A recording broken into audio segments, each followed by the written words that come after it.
The siren cut through the morning like a verdict.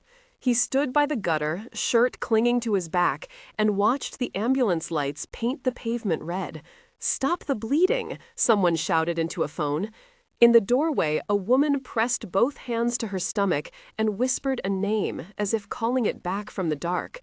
They handed her a blanket, and the neighbor snapped a photo, with hands that trembled more from curiosity than compassion. He moved closer, and his voice came out thin and accidental. "What happened, Sophia? What did you do?" Her breath hitched, and she said, "I thought I could protect him."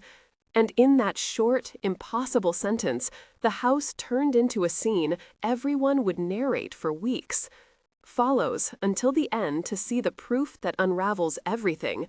Follows because tomorrow a report will change who is guilty and who is innocent. The crowd outside muttered accusations, while inside a small leather box waited unopened, a receipt in an envelope that smelled faintly of printer toner and cigarette smoke. The ambulance ride was a blur of fluorescent light and antiseptic, the paramedic's hands steady on Sophia's arm as she repeated the name like a litany. Michael sat on the curb with his knees pulled up under him and remembered how he had joked with Daniel the night before about getting away, how that joke had turned into a plan. Elena, the mother-in-law, arrived breathless, shoes scuffing, her voice hard and old-fashioned. "You never had a second thought for this family," she said, and the point of her finger felt like a gavel. Rosa from next door filmed the scene through the gap in the curtains, and Javier, the cousin, gave his version to anyone who would listen. I told you she was dangerous." The whispers gathered weight until they were almost physical, pressing in on the porch and sealing the family inside their own headline. Sophia's backstory began in a small town where the church bell still tolled at noon, and her mother sewed extra buttons onto coats that already fit. She moved to the city with a stubborn suitcase and a degree she used in a job that paid the rent, but not the silence that followed her home. In college, she had dated once, a short, intense thing that left her with a fear of small talk and a tendency to speak in absolutes. She met Michael at a fundraiser, where he smiled as though the world could be negotiated, and she believed him. They married in a backyard that smelled of hibiscus and laundry soap, and for years they lived with a kind of careful hope. Then Daniel arrived at Michael's firm as a consultant, laughing too loud in meetings, buying expensive wine, and offering Michael the kind of attention that felt like rescue. The tension between Michael and Sophia was like a draft in a house you ignore until one winter. Night, the windows rattle and everything cracks. She had wanted a child for years, and at first Michael's reassurances felt like answer keys. He will be here, he promised. And then his hand was not the same hand he laid across her belly at 2 a.m. Michael's history reads differently if you ask Elena or Javier. He had grown up polite and hungry, the sort of boy who learned the value of a handshake and a ledger. After his father died, he took a job at a small law office and wore his grief like a neatly folded shirt. He met Sophia, and in her he saw steadiness, a life that would not embarrass his family name. The affair with Daniel was not a scandal at first because it was secret, and because Daniel's money made excuses where conscience did not. The lovers' calls were short and coded, and Michael told himself the affair meant only a few stolen hours, not an unspooled life. But there were receipts on Daniel's account that showed hotel names and late-night dinners, a transfer once to a shell company, and a pattern of favors that looked dangerously like care. Over time, Michael convinced himself that choosing Daniel was an escape from a marriage that asked too much of him. He believed his lies because they were handier than facing the quiet in the bedroom, the questions Sophia would ask, the forgiveness he was not prepared to seek. The first scene inside the house after the ambulance leaves is sharp with detail. The blanket still smells of hospital soap, the wooden floor gleams faintly where the sun cuts through, and dust motes seem to float like witnesses. Dialogue stretches long between Sophia and Michael because this is the pivot of the story, and every word holds a charge. Sophia's voice shakes. "Have you seen the messages? Have you seen what he said?" Michael answers, "I told you this was complicated, but I never wanted you hurt." Sophia, "You chose him," she says. "You chose him." And my hands go to my ears as if sound could be blocked. He pleads, "I never meant for it to go this far. I only wanted one thing," she snaps, and then softer, "Why didn't you tell me?" The neighbor Rosa knocks and then enters, though nobody invited her, carrying 2 cups of coffee and a face full of solidarity that smells faintly of vanilla and judgment. This scene requires 8 exchanges to peel back layers of denial and shame. The air in the room is metallic with tension, and the cheap clock on the mantel ticks like a conscience. There are 4 senses active: the bitter coffee on the tongue, the sticky feel of sweat on skin, the fluorescent smell of the ambulance blanket, and the visual of a small, worn teddy bear half hidden under the sofa that no one mentions but everyone sees. At the police station later that afternoon, Michael sits across. A narrow table from Officer Morales, and the conversation is clipped. She asks for names and times, and every answer Michael gives is precise in detail but evasive in culpability. There are 6 exchanges between them where he maintains a rigid politeness, while she lays out the initial accusation. He let his wife die to save his lover, the message going around on social media says, and the words hang like a threat. Elena arrives and speaks in a tone sharpened by long habit. "People like you ruin things for honest folk," she says, and Michael's palms sweat against the plastic chair. The station smells of old coffee and bleach, and the fluorescent lights make the paper forms harsh. Dr. Patel from the hospital later confirms the medical timeline, and the exam results are preliminary but troubling. The delay in treatment may have been decisive, the report reads, and suddenly what was personal becomes procedural. Names pile up like evidence: Elena, Rosa, Daniel, Officer Morales, Dr. Patel, Javier, and a public prosecutor is mentioned in passing, as if the story is already stepping into a courtroom. The accident that set everything off is described with clinical detail and sensory memory. The call came in at 9:30, a sudden screech on a slick street, a roll of tires against metal. Sophia slipped on the back steps, where the railing was loose and no one had fixed it. And for a long, terrible minute, she lay on the concrete while Michael hesitated at the front gate. He said later he thought he could carry her inside and that Daniel would arrive to help, and that proved to be the wrong calculus of time. The hospital hallway was a corridor of monochrome tile and beeping monitors, a smell of saline and antiseptic that seemed to wash over everyone. The medical report spoke of internal bleeding and a late obstruction that could have been treated if noticed earlier. But with injuries like that, timing is everything. Dr. Patel explained in small sentences about interventions and the limits of anesthesia, and the family listened like people learning a new language. The scene includes 5 sensory markers: the cold of the IV pole, the raw smell of disinfectant, the muffled voices in the corridor, the bright, must avoid glare of the overhead lamp, and the soft fabric of the hospital gown that fluttered when paramedics moved her. Humiliation arrives on a different stage, one built of strangers and screen light. The market where Sophia had once bought oranges became an arena when Elena confronted Daniel in front of the fishmonger and accused him with a voice like thrown glass. "You left her to die for you." People gathered and phones rose like a sudden forest. A child dropped an orange and it burst open, pulp rolling like a small scandal. Daniel stood with his coat collar up and his expression practiced, and a friend named Louis, who had been with him, tried to placate. "He is not a monster," he gasped, but the crowd needed enemies, not explanations. Michael watched as his office keys were returned to a box on the front desk, and whispers about transfer of assets and a possible eviction from the marital home circulated on a message thread. The house was packed with boxes waiter, belongings and cardboard, and the smell of old books and lemon cleaner, and a neighbor named Marta rifled through photos and laughed with a sharpness that felt like a verdict.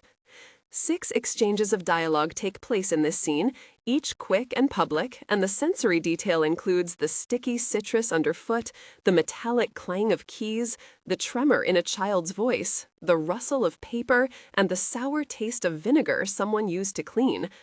Investigation opens a new chapter and introduces new roles with small scenes that show procedure and discovery. Officer Morales interviews witnesses, taking statements that she folds into a report, while Detective Alvarez is the quieter man who looks at bank records and finds a transfer to a boutique hotel at 3 in the morning.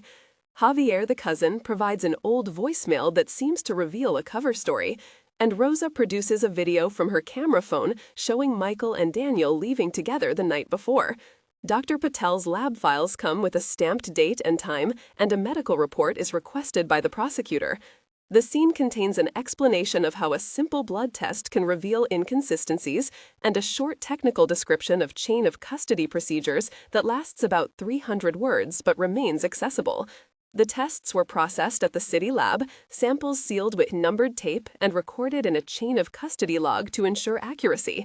The names that populate this block are Michael, Sophia, Daniel, Elena, Rosa, Javier, Dr. Patel, and Officer Morales. The sensory detail is bureaucratic but real.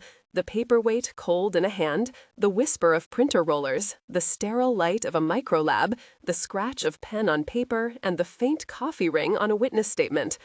The courtroom scene is public and raw, and it needs to feel like theater lived by people who cannot afford to be actors. The prosecutor stands and lays out a sequence of alleged neglect and intentional delay, evidence gathered into neat piles of accusation. Daniel watches from the back with a lawyer named Clara by his side, her voice crystalline. "When?" he says, and the answer shapes the case. Michael takes the stand, and the exchanges are many, at least 10, with the judge asking clarifying questions and witnesses appearing to contradict each other. Elena testifies with a mixture of maternal anger and old score settling, and Rose's video plays on a loop that seems to slow the heart. The defense raises the question of intent. Was there malice, or was there panic and indecision? And which of those is closer to guilt? The sensory texture of the scene is heavy leather of the public benches, the metallic echo of the gavel that sounds small and absolute, the dry paper smell of legal pads, the halogen lights that make faces seem thinner, and the faint metallic taste in Michael's mouth when he swallows his words. Moment of Tension 1 comes with voices folded into the night and a pair of paragraphs that press close to the bone. In the first, Michael sits alone at a diner counter, the coffee cooling, and a radio playing a song that he cannot place. He calls Daniel, and the conversation is short. "You left me alone," he says, and Daniel replies, "Calm down, I was coming." Michael tells him, "You have to understand, this will ruin us." Daniel's laugh on the line is small and unbothered, and that laugh becomes a new kind of accusation. The second paragraph of this moment shows Sophia walking past the diner with a plastic bag of oranges she has not sold, catching a glimpse of Michael through the glass, and pressing her hand to the pane, as if she could press the man inside back to before. The light throws a shadow of her hand like a map of everything broken. The sensory detail is the coffee's bitterness, the vinyl of the stool sticking to skin, the jingling of the door, the metallic tin of the radio, and the citrus tang that lingers on the air. Moment of Tension 2 is built on paper and its smell. Paragraph 1 finds Detective Alvarez returning a file thump onto the table with a sound like a verdict, and the room becomes smaller with the weight of evidence. Names appear on a bank statement, and a line of text that reads "transfer" raises a new question. Where did the money go? The detective asks slow questions, and Michael answers with a lightness that is not natural. "I thought it was for repairs," he says, and the detective looks at him as if he has been offered the simplest lie. Paragraph 2 shifts to a scene where Elena opens the leather box that had sat under a bed and finds an envelope with a receipt and a hotel brand she recognizes.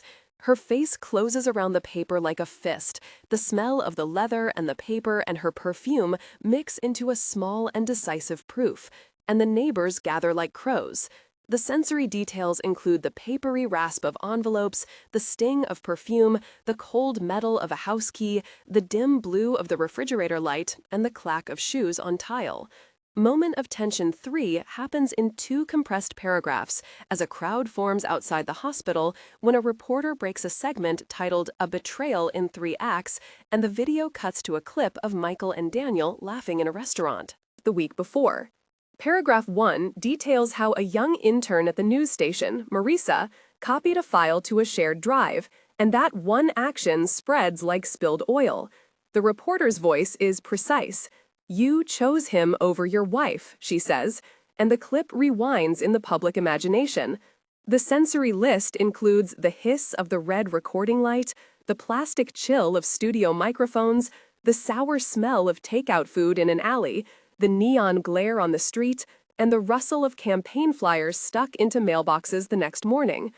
Paragraph 2 follows Michael as he sees the clip for the first time in his lawyer Clara's office, his fingers wandering over the arm of the chair, the leather warm from long use, and he realizes in that slow-motion way that the thing he hid will be the thing that defines him. The air tastes of old coffee, and a cold draft finds the collar of his shirt. The collapse is a slow implosion, with 2 paragraphs written to hit the deepest pressure point and filled with sensory means to make the reader feel the weight. In the first, Sabine, a friend from college, shows up at the house with a bag of clothes and tells Sophia in a low voice, "You do not owe him your life." Sophia hears this and places the clothes into a box, each garment folding like a decision. She thinks of abortion and of pregnancy and of the word forgiveness and the space between wanting and surviving. The second paragraph turns to Michael, who, in the quiet of the night, walks to the river and holds the railing until his fingers ache. The city smells of diesel and wet leaves, and he thinks of all the times he promised he would be different. He calls Daniel and does not speak, only breathes, and when at last words come out, they are simple: "I am sorry," and the apology hangs larger than the river. These 2 paragraphs account for an apex of emotional undoing, and they are sensory with river cold, leather roughness, the scent of rain, and the muffled sealing of car doors. The trial reaches its peak with a revelation that no one expected, and it is staged with evidence that is both simple and damning. The prosecutor introduces a voice memo found on Daniel's phone where he speaks of needing someone to be a story, a way to step away from his own failures. And the recording is raw and immediate. Daniel's voice says, "I cannot keep pretending. I need more than this." And suddenly, the motive is not money or passion, but convenience. The defense counters with a careful reading of medical times and a claim that the delay was a tragedy born of panic, not plan. After days of testimony, the judge calls for a recess, and the courtroom hums like a pressure cooker. Outside, the press swarm and the hashtag accusing Michael trends. Elena watches with a face that is finally exhausted, and in one exchange, she tells Michael, "You made us all into an audience," and then laughs because it is the only way she knows to make noise into something useful. The sensory world here is metallic legal pads, the dry crack of paper under a gavel, the neon press lights outside, the bitter tang of overbrewed coffee, and the rough wool of a judge's robe. The epilogue comes in 3 time-stamped visits to the characters' lives to show consequence and the slow arc of repair.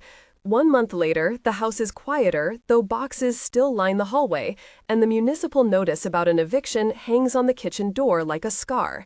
Sophia has started seeing a counselor at an NGO that helps people who have experienced domestic breaches, and she speaks now in shorter sentences that are steadier. She has friends who bring soup, and a woman named Marisa, who works at the news station, has sent a message apologizing for the way the story ran. This month is a time of practical things: detergent, bank calls, a new job application, and the smell of lemon cleaner on the countertop. Michael has been ordered to stay away from the house as a condition of an ongoing hearing, and he sleeps in a small apartment above a bakery where the dawn smells like yeast and regret. He begins to volunteer at a legal aid clinic and does paperwork he cannot yet face telling, and in those small bureaucratic motions, he tries to rebuild a life that cannot rely on charm. The tone here is careful and factual. The city sidewalks still have the same cracks, but people pass differently. And the names of supporting characters, Elena, Clara, Javier, Rosa, Dr. Patel, and Officer Morales, continue to appear in messages and calls. 3 months later, the public anger begins to shift, or perhaps fracture into more nuanced conversation. The prosecutor offers a plea that centers on negligent endangerment and the possibility of a reduced sentence if Michael accepts responsibility and participates in community service and therapy. Sophia considers the offer not as mercy, but as a bargaining table where she can weigh what justice means for her and the unborn life she said she carried, in the way people carry hope. She meets with a lawyer named Clara from the nonprofit and discusses custody questions and the future of the house and the possibility of a settlement that would prevent a destructive fight over inheritance. The sensory notes in this period are legal paper, the sterile light of a mediation room, the clink of pens, the smell of toast at a new breakfast place Sophia likes, and the distant sound of a child at a school playground. 6 months later, some things look finally settled. Michael has performed community service and given talks about consent and the weight of choices, often leaving before the applause because he still cannot meet the eyes of everyone in the room. Sophia has moved into a small apartment with plants on the windowsill and a job that pays less but gives her afternoons free to breathe. Elena has not reconciled, but has started attending a support group where she occasionally talks about pride and what it costs. The court ruled for partial reparations and an order that Michael undergo supervised visits before any conversation about contact that might involve other people's children. The public is less hungry now. The social feed moves on to another scandal, but the small circle of people touched by the event keeps meeting on porch steps and in kitchens, and they speak less often in accusations and more often in practical help. In the end, the question remains not only who killed what, but who is allowed to live with what they have done. The story offers no clean redemption because some things do not wash away with time. It does offer a record of consequences, of choices, and the complicated work of rebuilding trust. If this case moves you, leave a comment below telling us what you would do if your life split into a before and after in one terrible decision. Start your comment with "I would stand" or "I would walk" so we can read the shape of your answers. Subscribe to follow updates on the hearing and the social services that helped Sophia rebuild her life. This narrative shows that behind headlines and hashtags, there are names and small acts of kindness that make repair possible, and that sometimes accountability looks like service, therapy, and quiet restitution.